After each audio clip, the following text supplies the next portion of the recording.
I worked part-time as a DoorDash delivery driver last year.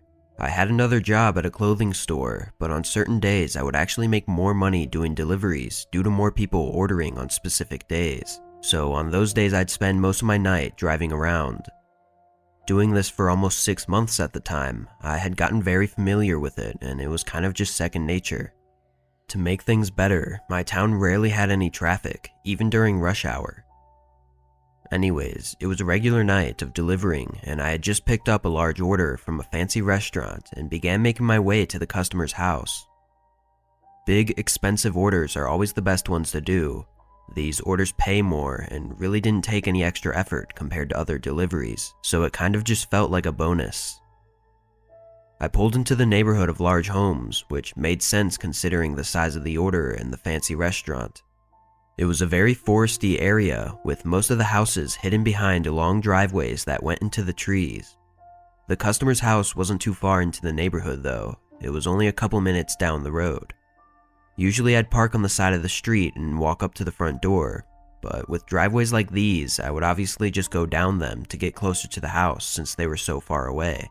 But as soon as I turned onto the driveway, I slammed on my brakes.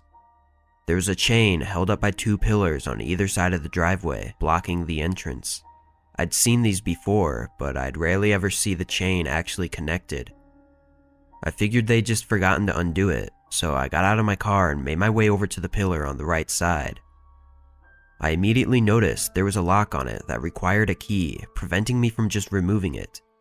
I stood there annoyed and looked down the driveway, but I couldn't even see the house from where I was, so I went back to my car and grabbed my phone to call the customer. A man answered after the first ring, and I explained that I was their DoorDash driver and that the chain was blocking the entrance to their driveway. He responded, saying that there was no easy way to unlock it right now, but the house wasn't very far down, so I shouldn't have to walk very far. I pretended to be nice and said okay and hung up. Typical rich family, I whispered to myself as I reached into the passenger seat to grab the large bag of food. I made sure to lock my car, then walked around the chain and down the path. About a minute into the walk, I started getting a little nervous. It was really dark, and they didn't have any lights on the side of their driveway.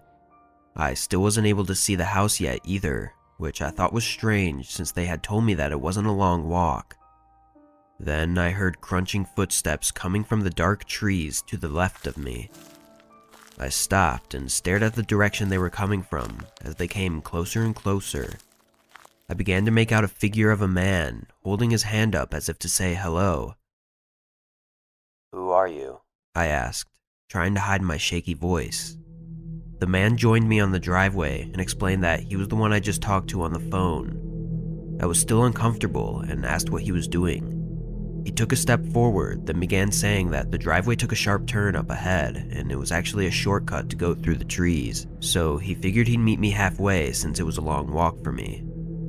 I found this whole situation to be really strange, and he had said on the phone that it was a short walk, but now he was admitting that it was long. It just didn't add up. The man stood a few feet away from me and held his hand out for the bag. I hesitantly stepped towards him and handed him the food.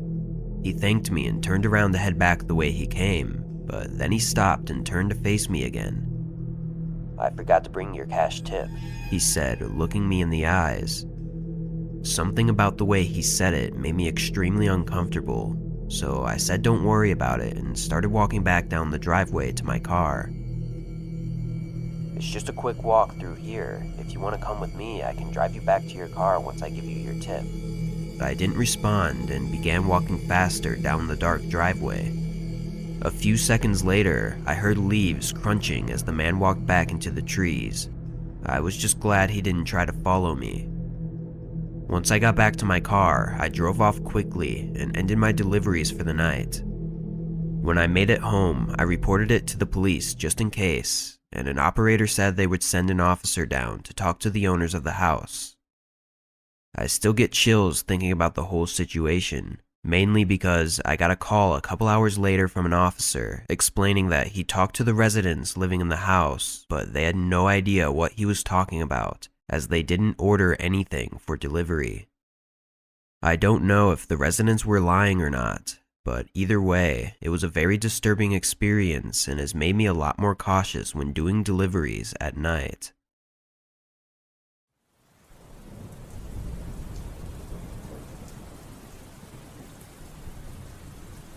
It was a regular night of delivering pizzas around my town, and I was in the middle of heading to probably my 8th or ninth customer of the night. I typically just play music and kind of space out as I drive between the houses and the restaurant, as it can get really boring after a while. But as I made my way down the dark, empty roads, I noticed a couple warning lights on my dashboard suddenly turn on. It was a little alarming, but they weren't anything important, so I continued on. My car was pretty old and had a lot of miles on it, but for the most part it did well, so I figured it must just be a false alarm or something. Unfortunately though, as I continued down the road, more and more warning lights began to turn on, before the check engine light flashed and eventually my car sputtered to a stop. I'd never had a car break down on me before, so I honestly wasn't too sure what to do. The first thing I did was try the ignition again, just to see if it would start back up, but it was completely dead. I looked around and noticed I was pretty far from anywhere useful. I knew where I was, as I'd driven down this road many times before, but the nearest place that would be open at this time was a gas station that was about a half-mile away. So I called the customer and let them know about my situation, and then I called my work and let them know as well. My manager basically said to not worry about delivering the pizza and to just figure out my car situation and then head home for the night. That actually gave me a bit of relief, knowing that I didn't have to worry about work anymore, but I still wasn't really sure what to do. I ended up calling my brother, who lived about 40 minutes away, but he was the only person that I knew would still be awake at this time.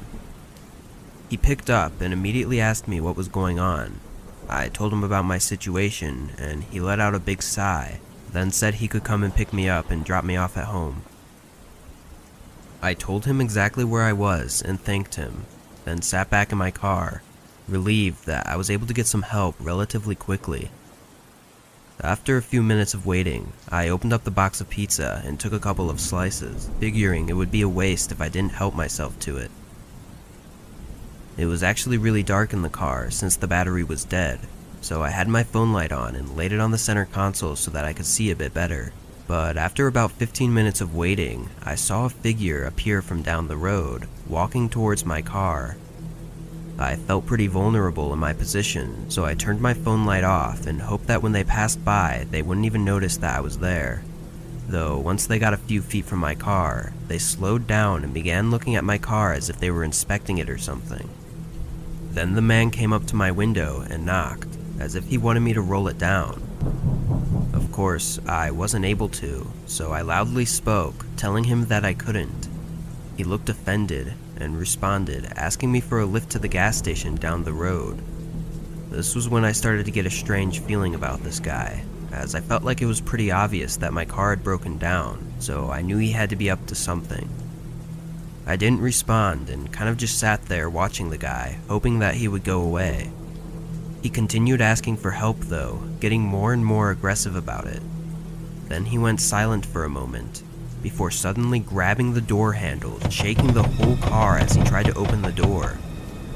I began panicking, unsure of what to do, so I looked around for something to defend myself with, but all I could find was a small screwdriver in my glove box. At this point, the man started stabbing the window with a small knife as if he were trying to break it. He made a few large scratches on it before beginning to wedge his knife in the top of the window to forcefully push it down. I was yelling at him and screaming for help, but I knew my efforts would go unheard. He continued for over a minute with pure anger in his eyes as he tried everything to get in, but then he stopped. He stood there for a moment, silent and breathing heavily. He pushed his face against the window and stared at me with rage and disgust, then smashed his fist into the door one last time before running back down the road into the darkness. When my brother arrived, I showed him the scratches and dents on my door, and we left in a hurry, calling the police on the way to my house. I'd never feared for my life as much as I did on that stranded road. But the one thing I can't get out of my mind ever since then was the look in the man's eyes as he stared at me through the window. It felt as though I was just inches away from a monster, eager to perform a brutal and horrible attack on me as I sat there alone and helpless.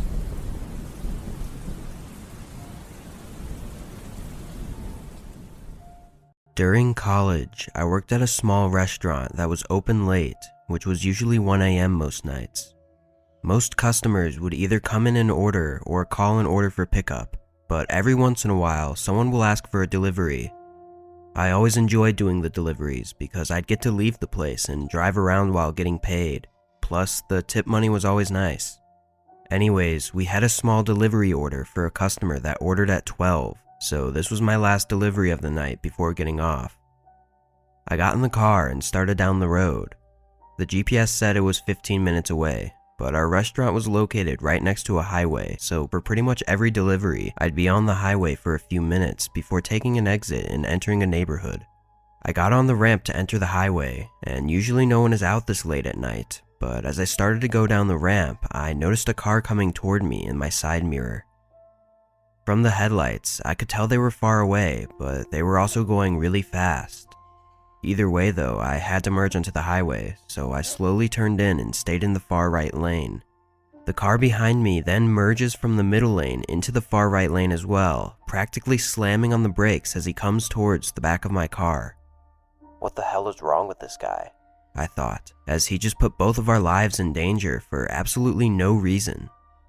I figured he had to be drunk or just some idiot that thought it would be funny to scare me, but after a few minutes, he still stayed right behind me. I wasn't really sure what he was doing at this point, but it wasn't funny at all. My exit was coming up, so I was just hoping he'd leave it alone once I turned off the highway. But of course, the guy followed me. The house I was delivering to was in a big neighborhood right next to the highway, so I turned in and started driving down the neighborhood streets. Once we got deeper in, the guy behind me turned all of his headlights off. This is when I really started to panic. I'd had stupid drivers follow me for a bit because I accidentally cut him off or something, but this was going too far and I hadn't even done anything to them. Thankfully, the house was just down the street at this point, so I figured I'd pull into their driveway and try and get the customer to answer the door as quickly as possible so that I wouldn't be alone. I drove my car up the right side of their driveway, which I immediately realized was a bad idea as the car pulled up right next to mine on the left side of the driveway. Before I could even get out, a man came out of the car, swinging his driver door open aggressively.